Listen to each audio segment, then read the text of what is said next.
The training field was buzzing with tension when Colonel Harris's voice sliced through the morning air. He fixed his sharp eyes on Captain Elena Ruiz, standing apart from the formation. "Late again on your PT run, Captain? What's the excuse?" This time, his words carried a mocking edge, and the other soldiers shifted uneasily, afraid to even meet her gaze. Elena stood frozen, her heart pounding. She had taken these accusations before, swallowing them in silence. But today, the silence broke. "Before I tell you what happened next, tell me in the comments where you're watching from. I love knowing who's listening." She drew in a steady breath, the crisp morning wind stinging her lungs. Memories of the battlefield flooded back. The night the convoy was hit, the flash of fire, the searing pain ripping through her side. She had learned to carry the scars hidden under her uniform, but the colonel's ridicule dug deeper than shrapnel ever could.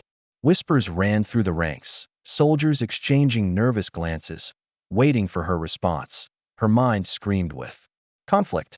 Should she keep hiding, letting her silence protect her dignity?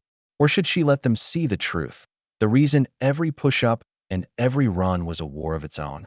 She reached for her jacket, fingers trembling, the air thick with anticipation. The colonel's smirk widened. He thought she was faltering. He thought he had won. When she peeled back the fabric and the jacket slipped from her shoulders, the world seemed to stop. Jagged scars stretched across her torso, deep ridges etched into her skin, evidence of the explosion that had nearly claimed her life in Afghanistan. A hush fell over the field. The mocking smirk vanished from the colonel's face, replaced by stunned silence. Soldiers who had once doubted her now stared in reverence. For Elena, the silence was louder than the blast that had scarred her. She stood vulnerable, exposed, yet unbroken.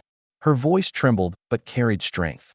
"Every morning, I run against the memory of fire tearing through my body. I train not because it's easy, but because I refuse to let those scars define me."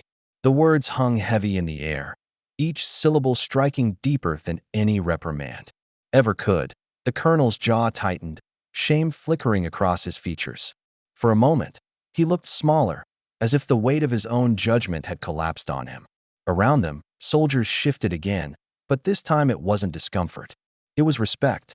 Quiet applause began at the edge of the formation, soft at first, then building, until the entire unit stood clapping in unison, their pride rising like a tide.